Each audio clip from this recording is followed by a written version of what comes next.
Salvete omnes. Welcome back to the AP Latin YouTube live stream. We're so excited to have you with us here today as we work on finishing up book 6 of Caesar's de Bello Gallico.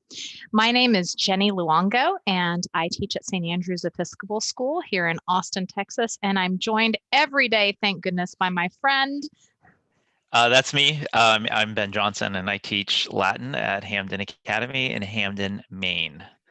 We're not quite to the end of book 6 yet. We're inching our way there. Inching our way there. Right. So we're going to be doing book 6, chapter 19 today, which we've titled Disturbing Death Rituals. We'll talk about their funeral customs and some other things that just a little content advisory. There are might cause maybe some it might if you feel a little upset about these things, like that's perfectly fine and appropriate, I think.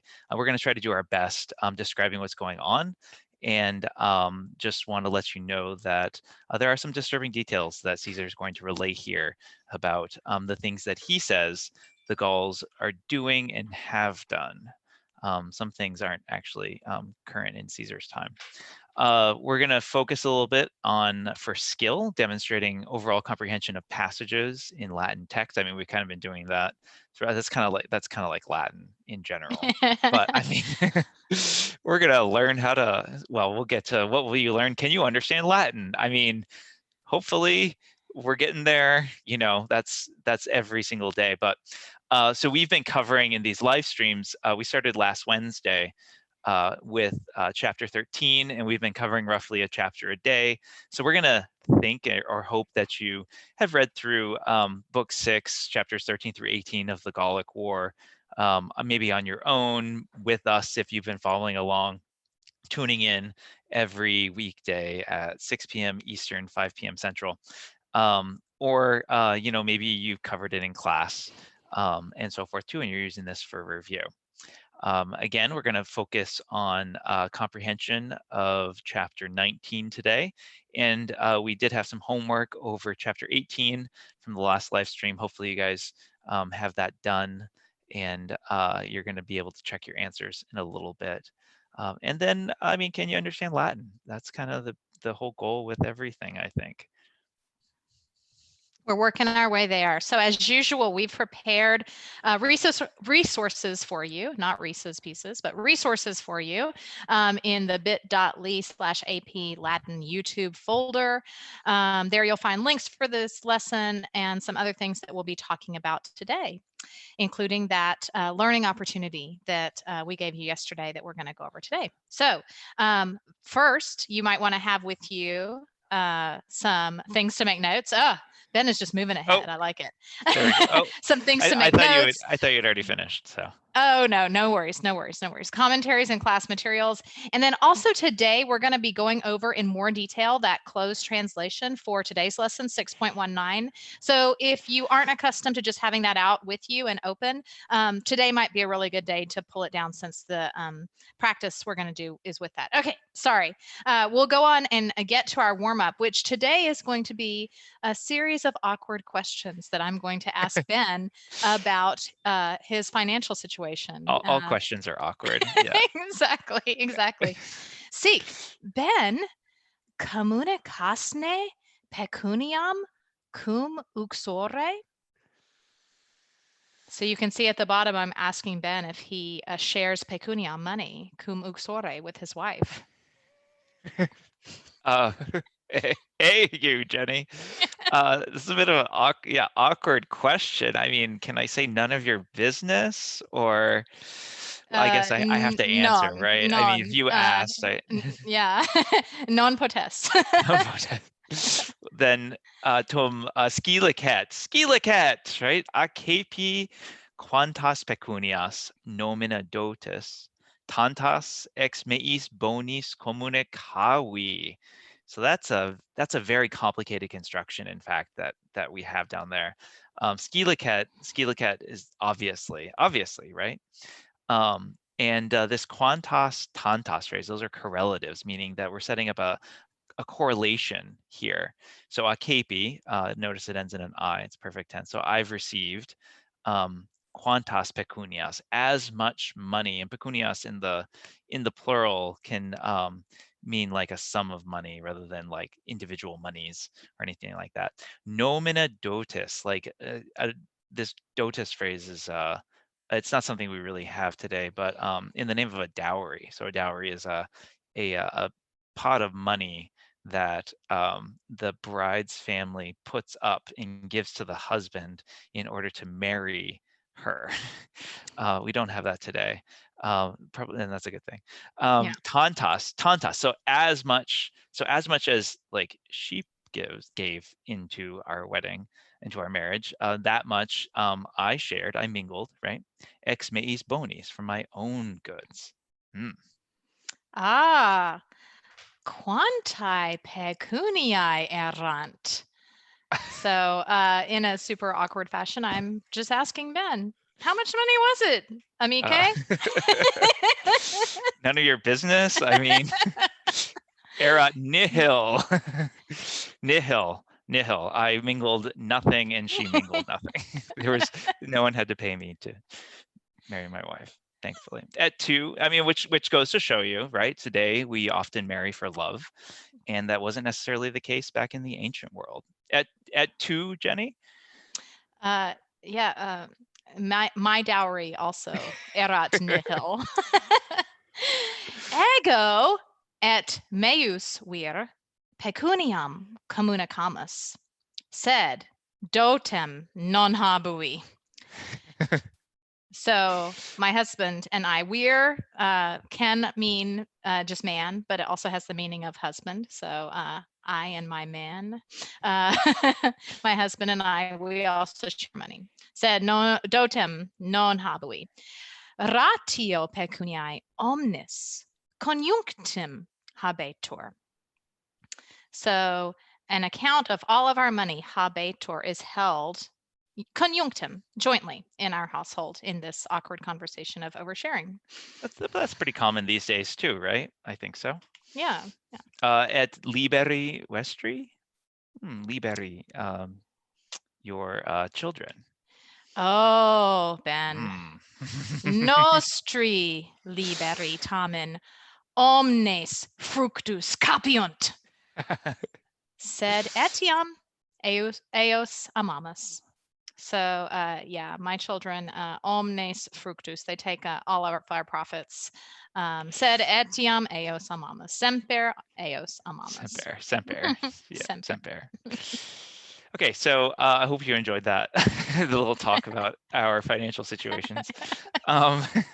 So now's the time to get out your what do we call it again? It's not homework, it's a learning opportunity. Okay, that's going to get old, maybe in a couple Perhaps of weeks. it already is. I don't know. So this was AP exam practice. We gave you 8 multiple choice questions about 618. Yes, I think that it's public that there will be no multiple choice questions on the AP exam, but that's okay. Like, you could still use multiple choice questions in order to assess whether you understand stuff. And often you know, these multiple choice questions will help you on other parts. Like, it could help you on a translation, it could help you on an essay, because multiple choice questions can ask you about comprehension or something like that. So this is it's great, and it also requires you to do no writing. All you have to do is circle things. So that's one of the benefits of having multiple choice learning opportunities. So we have 8 questions, and let's go over the answers. So I'll do the first 4. Jenny, here we go. So number 1, the case and number of say in line 1 are, and the answer there is accusative plural. So say is a reflexive pronoun, and it reflects back to the subject. So it's never going to be nominative. And say itself can be either the accusative or the ablative form. But it's also, interestingly, it's third person, but it's both singular and plural. So it's kind of ambiguous when you just see that, which one of these is the case. So you have to look back to the subject, okay, first off. And notice in line 1, it's the Galli that is the subject, the Gauls. So now all of a sudden we've narrowed it down to plural forms. And then we have to think that what is it doing here? And it's actually the subject of an indirect statement. So subject of the infinitive pronatos there, pronatos esse. And the subject of infinitives in indirect statement is accusative. It also helps that the omnes there is definitely accusative and not ablative.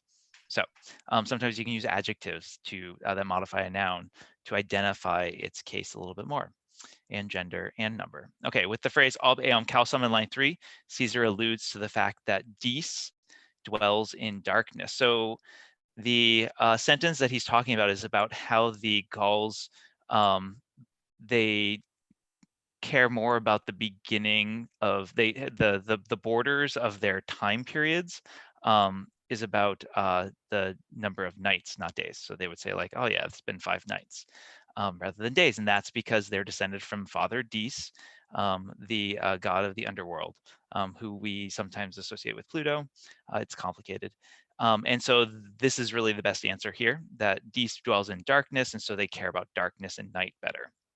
Okay, number 3, we talked about this last live stream. What was the first day of each month in the Roman calendar called?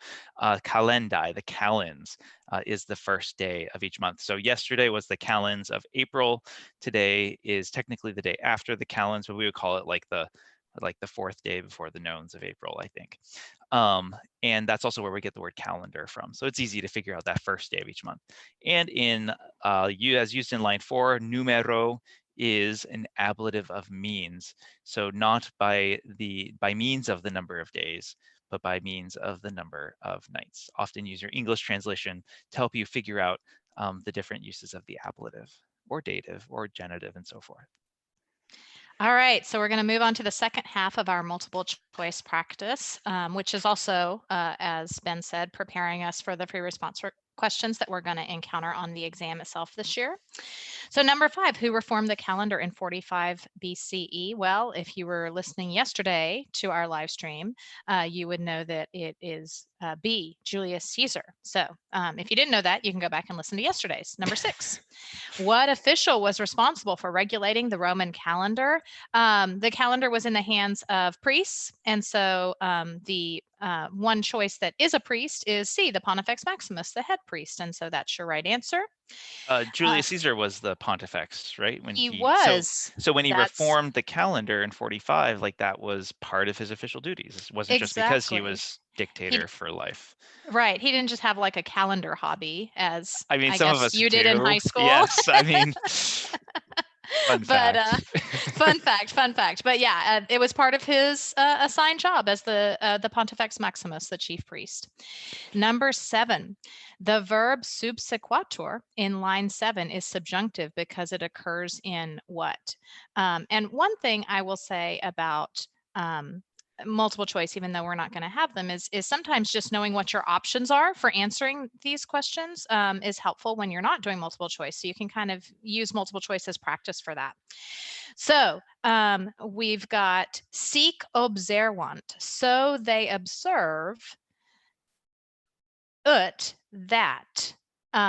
We talked yesterday about how result clauses often have one of those words like seek that indicates result is coming. Remember, Parwa is so old that she has a 21-year-old son. So a result clause is the right answer here. They observe that the day follows the nights, or follows the night singular. And then number 8, what word in this passage can be translated the beginnings? So it's not A, calcom, because that means cause or reason. It's not B, spatia, which has to do with the intervals of time. It's not C, mensum, which means of months, but rather it's D, initia, which means the beginnings. So hopefully that went well. Hundreds all around for everybody for doing your learning opportunity. Well done. Well Something done. else about Skipuli. Caesar's whole the reason why he had to reform the calendar. I mean, in 10 years or 5 years after this book is taking place, he's between 5 and 10 years. He's fighting the civil war with Pompey in the Roman Senate, and the people who are in charge of determining how many leap days there need to be in the Roman calendar go away. They're not in Rome anymore, and so no one's restructuring the Roman calendar like they should every single year.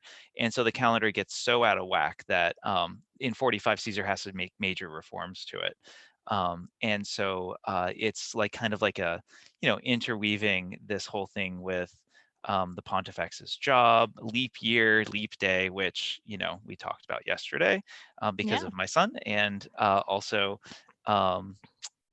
just like the, this calendar hobby thing of mine. So, Yes, I mean, it used to be obviously. March 1st, right? March 1st was the date that was always the same every single year, so that people knew when to plant their crops and when to go to war and stuff. So, okay, let's get into the Latin here. So 619 is going to be about sharing of wealth. If you might have guessed that, it's also going to be about funeral customs and some interesting issues with respect to spouses and everything. So here we go. So we start off, if you haven't been following us, with a passage, and we ask you questions, roganda, about them. So let's go. How much money does the husband contribute to the marriage? You might think that we might have given you a hint earlier. How do you translate aestimatione facta in line 2? And what happens to the money when one of them dies? That's interesting. So we'll give you a couple of seconds to think about that. Look at the passage. Check out the bolded parts, maybe.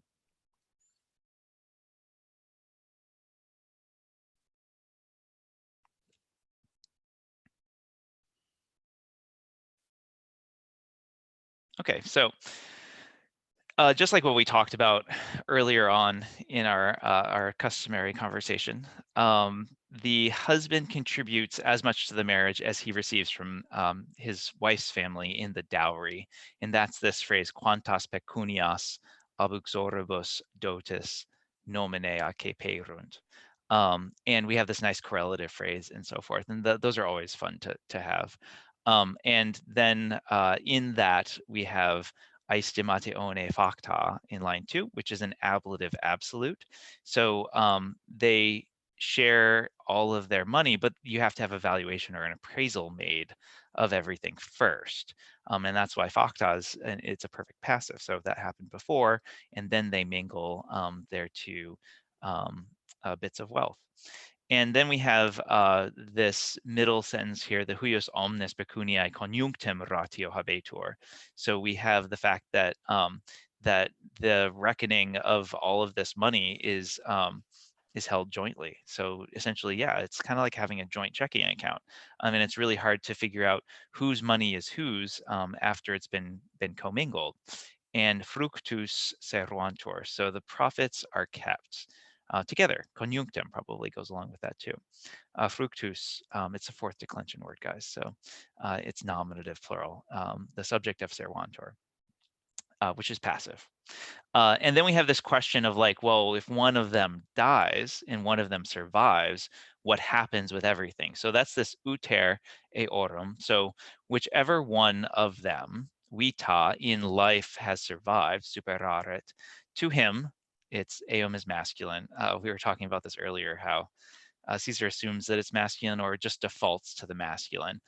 Pars utriusque, so the part of the other person, pervenit, arrives, along with the fruits, the profits of all the earlier times. So the one who is able to live longer than the other gets to receive all of that money for their retirement, maybe. I don't know. We can hope. We can hope. Yeah. All right. So we've got some more roganda for you for this next section. So what power, number one, does the father of the family, paterfamiliae here, have over other family members? So we've got it actually in orange for you to see that answer, so you can look there. We try to do that, yeah. We try to help. We try to help. It Number makes it two. go quickly. It makes it go quickly, yeah. Yeah, since we only give you a little bit of time, we're trying to help you along. Number two, what is the phrase illustriore loco natus in line 2, which we've also got highlighted for you? Tell us.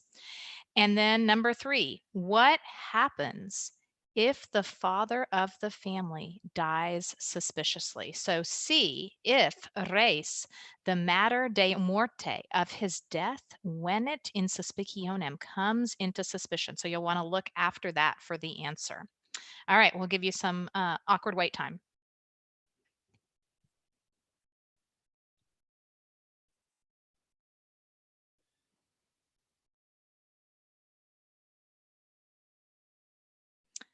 All right. So, what power does he have?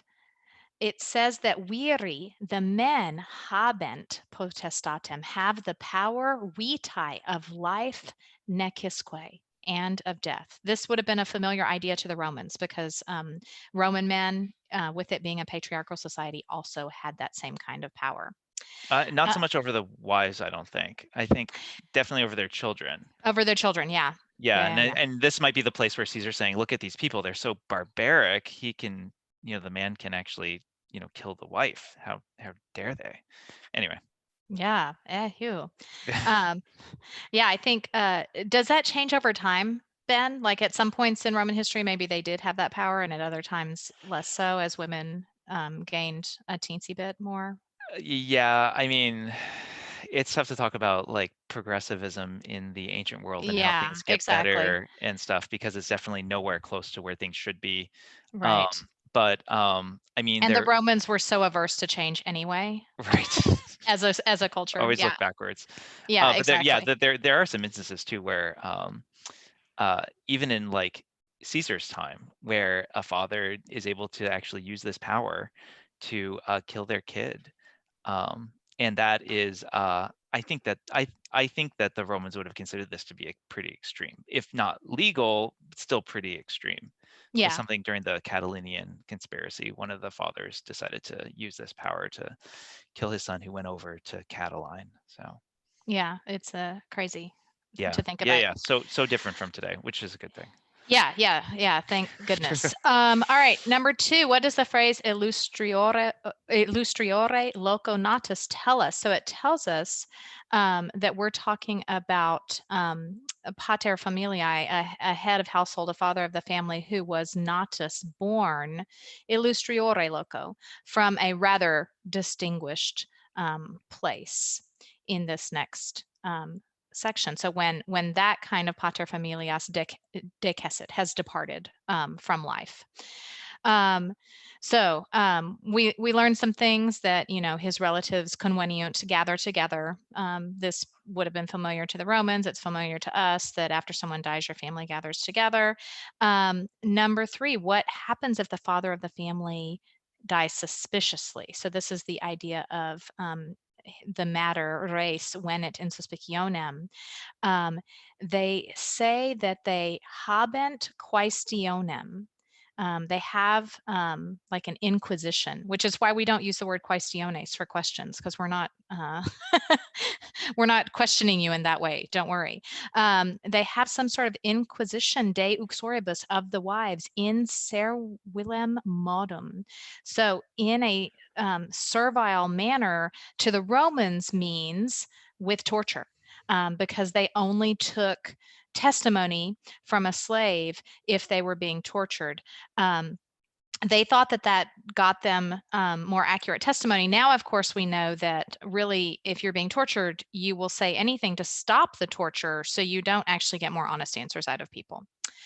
And si compertum est, if it's been discovered that there was foul play, interficiunt, they kill excruciatas, the tortured women, the women who have been tortured, igni atque omnibus tormentis, with fire and all torments. So yeah, this is a pretty terrible custom. And I guess you've just, as a woman, you've got to hope that your husband's death doesn't, non venet is in suspicionem, doesn't come into suspicion, so you don't have to be tortured in this way.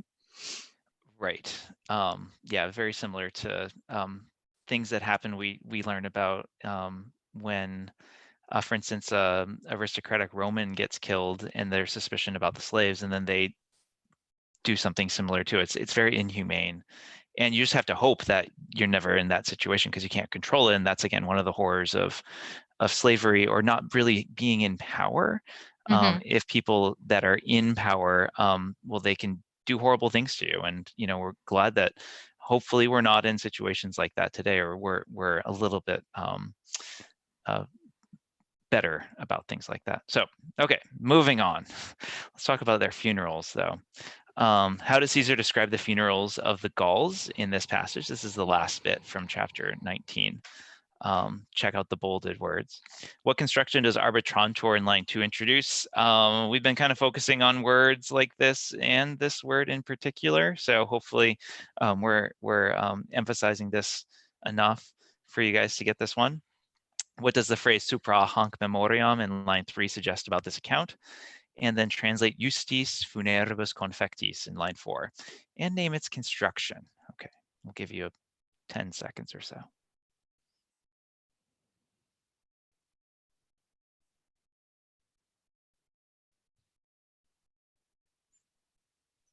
Okay, so the funerals, funeras sunt pro cultu gallorum, in the civilization of, in accordance with their civilization, you know, they're magnificent and extravagant. So I think this pro cultu gallorum is kind of a slight dig to Caesar, like, well, you wouldn't expect them to be magnifica et sumptuosa, but they are, relatively speaking, I guess. In line 2, we got arbitrantor, which means they think, and this is one of those head verbs that introduces indirect statements, and fuisse is that infinitive in the indirect statement. So all the things that they think are dear to them when they're alive, vivis. This is a double dative construction, by the way, for you grammar fiends out there. They bring inferunt in ignem, into the fire. So they're going to cremate. They do cremations. Etiam animalia, even animals. Okay. Ac Paulo supra hanc memoriam servi et clientes. So this is also kind of disturbing. But this phrase supra hanc memoriam is something that we can talk about. So it means before this memory or anything like that, which more or less means that before living memory, before the memory of anyone who's alive today. So no one actually remembers this happening, but there are stories about it. And this is kind of a way that Caesar can say, like, well, some people say that this used to happen, where they used to even bring servi et clientes, slaves and clients. And not just any slaves and clients, but quos ab eis dilectos esse constabat, the ones that were cherished, the prized slaves and clients by the people who died. They're also brought and into the cremation and stuff. But fortunately, it doesn't happen anymore in Caesar's time. And then finally, we have justis funeribus confectis. So this is an ablative absolute. You can notice that because we have this noun funeribus paired up with a participle confectis in the ablative case. So with proper funeral rites conducted, and then all those are burned, cremabantur una, together. You know, the other way you can recognize an ablative absolute, when they're like 2 or more words in the ablative and your teacher says, name this construction, then it's a good idea to like think, could it be an ablative absolute? Because we love to ask about them. We do. I mean, it could be, maybe the teacher's tricking you and it's like an ablative of description, right? Because ablative description looks like it could be an ablative absolute. That's usually an adjective and a noun in the ablative case. But you know, it's usually a good bet, especially if we're reading Caesar, right? Right, he loves Caesar them. loves his ablatives absolute. Yeah, for sure, for sure. Okay, so today we're going to do a check for understanding. You can use any device you want to if you want to log into this. You can go to join.nearpod.com. Even if you're listening to this after the live stream, I believe this one is going to be active through May 12th. So we can go to the next slide. Once they've gone to join.nearpod.com on any device, there's also a Nearpod app if you're used to using Nearpod.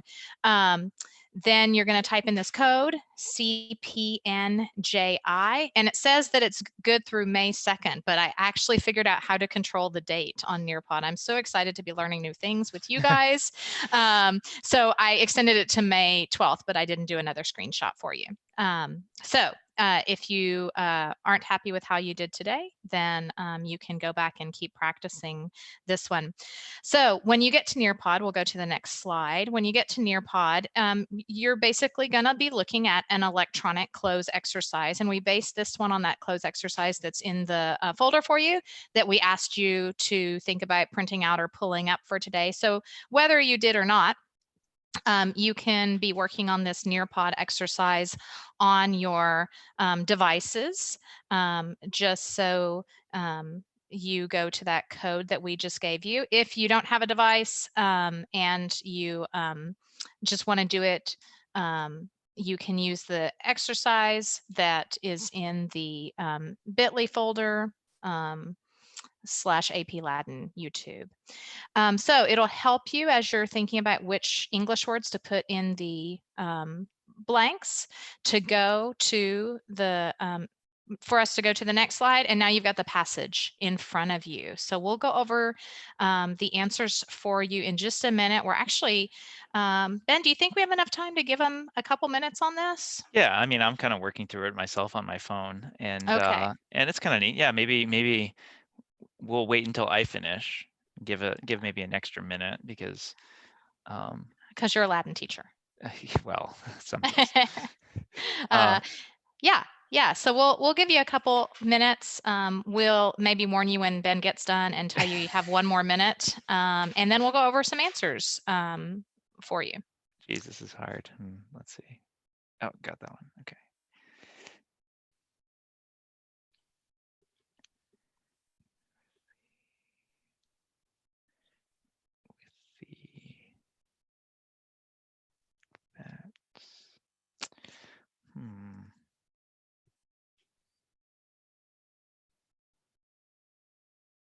Okay.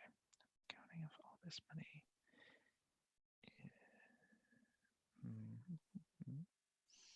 Okay. I mean, if you can see, I'm working through it right now. Okay. Can you hear me? We can hear the wheels turning. We like it. Okay. And blank are preserved. Oh, wait.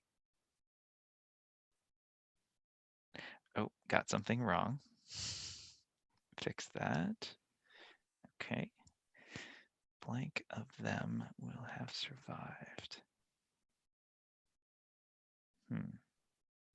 And just as a clue for you guys working through the words that are in orange, I think are the ones that you're replacing. Yeah. In the blanks. Okay. We tried. Although the blanks might be out of order. Yes. Yeah. Of English and Latin don't have the same word order. I know that might be a shocking really piece of knowledge for you at this point in your career. Okay, I think I've got it. Okay, I'm gonna hit done. Is that okay? Yeah, hit done and see what happens, and we'll give everybody. Yes, 14 out of 14. Bene factum. Bene factum. Yeah, that's how you spell my name, right? Yeah, exactly. All right, we'll wait a little bit longer, and then we can show the answers. So that was fun. Close exercises are fun because it forces you to think differently.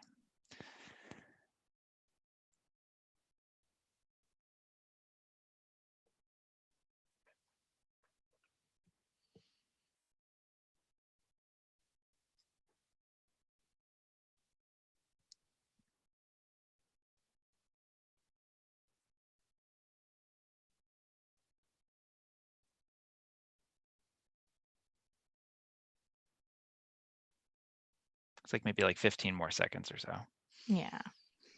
Yeah, close exercises. Sometimes my students find them frustrating because, my translation isn't exactly how they would translate it, which is of course fine. There are lots of different ways to translate Latin.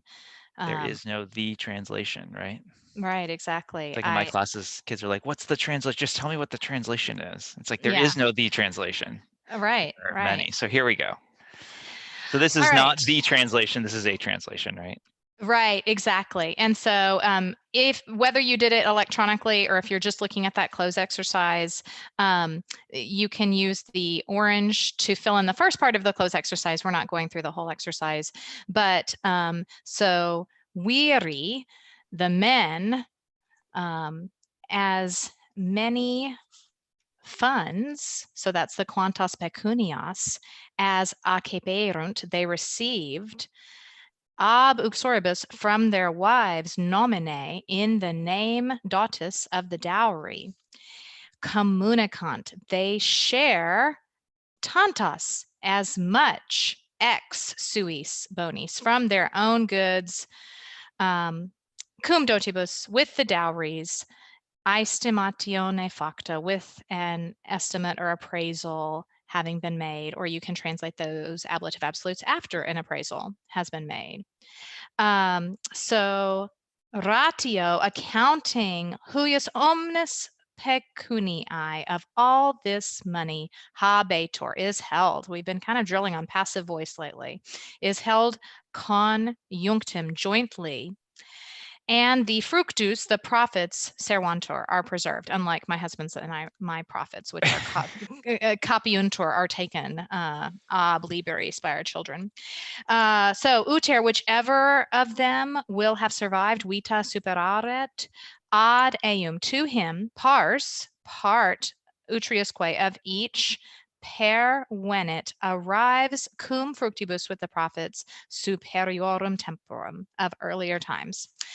So hopefully that got that first part of the close filled out for you completely, and we'll go ahead and move on to talking about some more cultural things today. So right, so in our debrief and summary, we like to maybe tie some of the stuff that we're reading here with something else, maybe give you a question to think about. So how are the burial customs of the Gauls different from what we know about upper class Romans? Let's go with upper class because that's where the archaeological evidence is quite extensive. And you can see it if you were to go to Rome.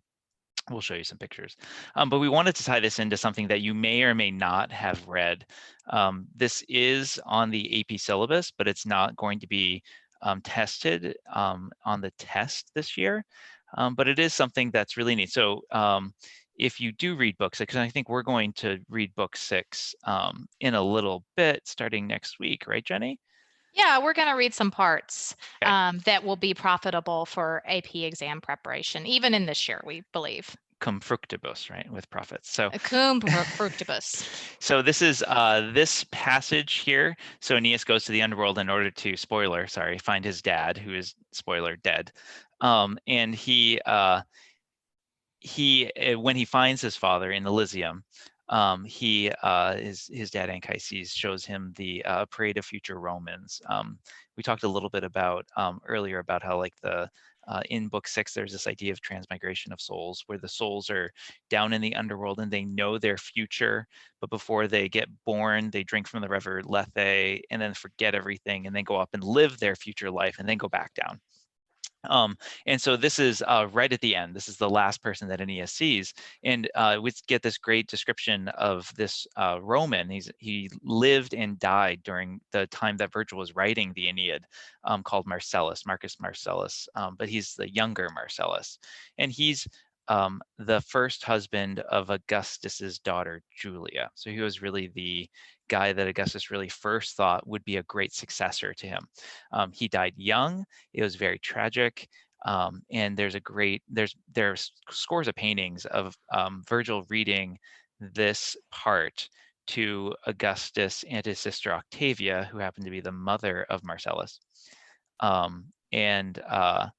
And Octavia faints because this passage is so well done and so much about her son, and the fact that her son is going to be immortalized in Virgil's great poem.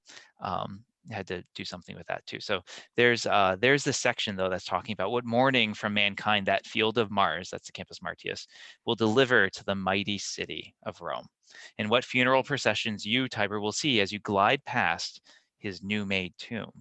No boy of the line of Ilius shall so exalt his Latin ancestors by his show of promise, nor will Romulus's land ever take more pride in one of his sons. So let's focus on this tomb. This tomb, we've got some pictures of, like right here. These are actually Parwa's pictures.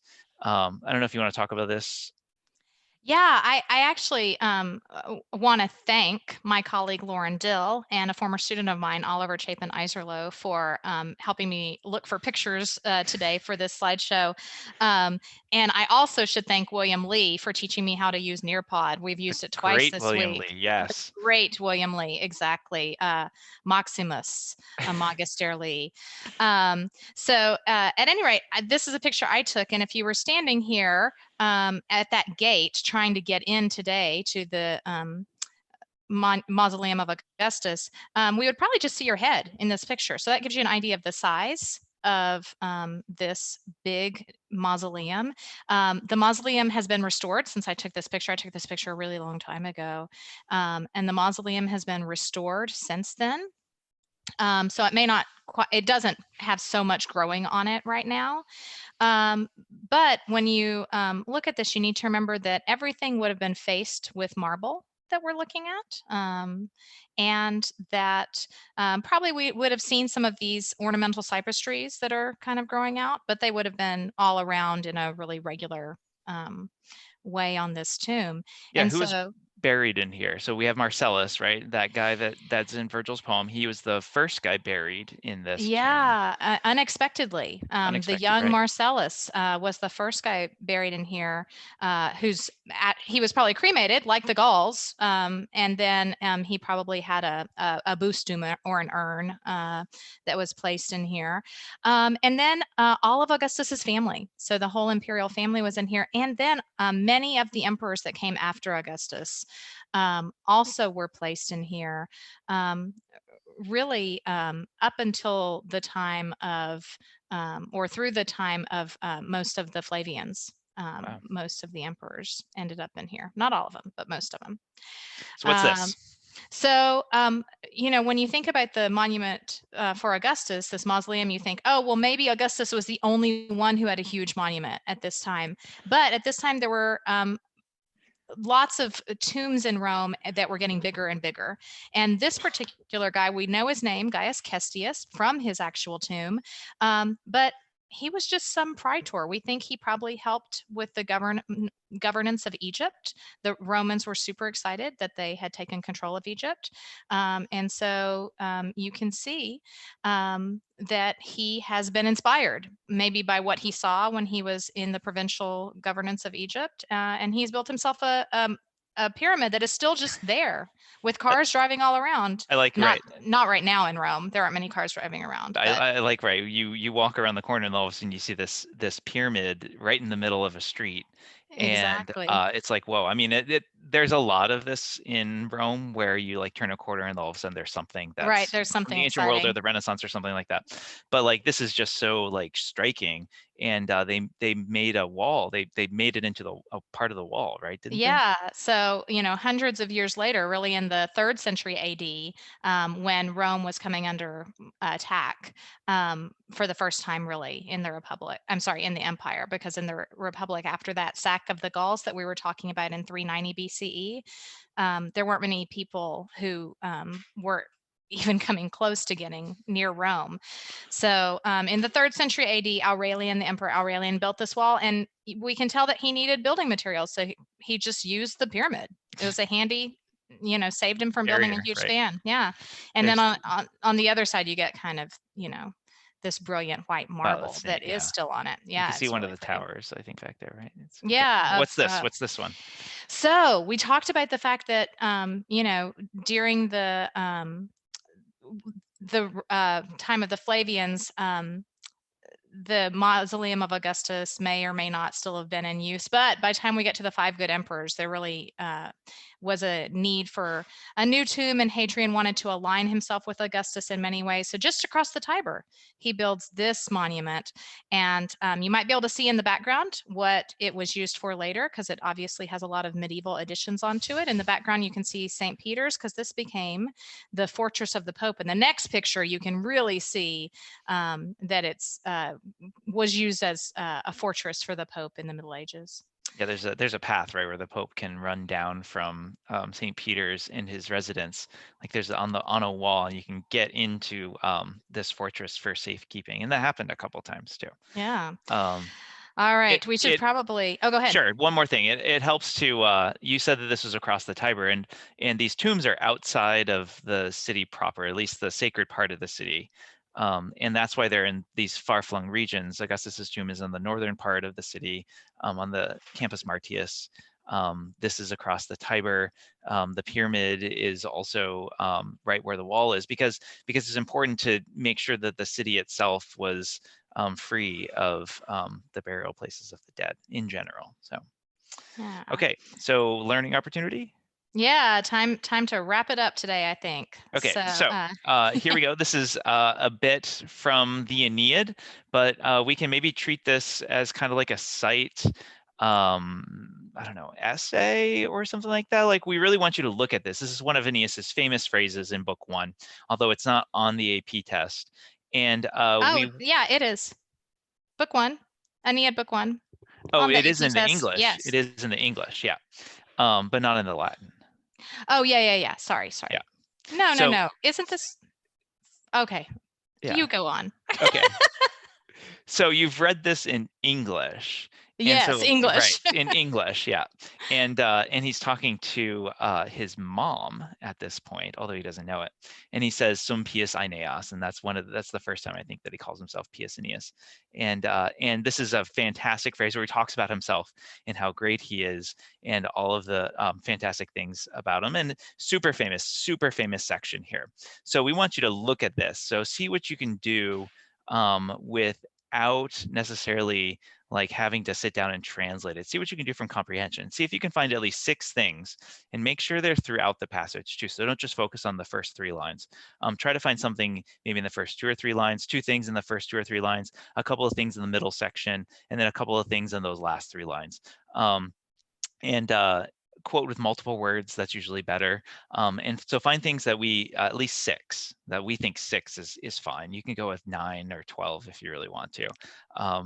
But remember, right, multiple words are far better than single word references. So good luck with this. All right, so that you can find in your resource folder. bit.ly/AP Latin YouTube, along with everything from today, is there waiting for you. Also, we want to remind you as you're prepping for the AP that we know not everybody has internet access or a device. So if you need tools, or if you have a friend who needs tools, please use this website, cb.org/tech. Okay. We want to thank you guys so much again for joining us today, and be sure to come back tomorrow. We're finally going to finish up Friday. De Bello Gallico, book 6. Yes. Yeah, who doesn't want to spend a Friday evening with us? I mean, that's I do. The question. Yeah, exactly. Yeah. Okay. All right. Walete omnes.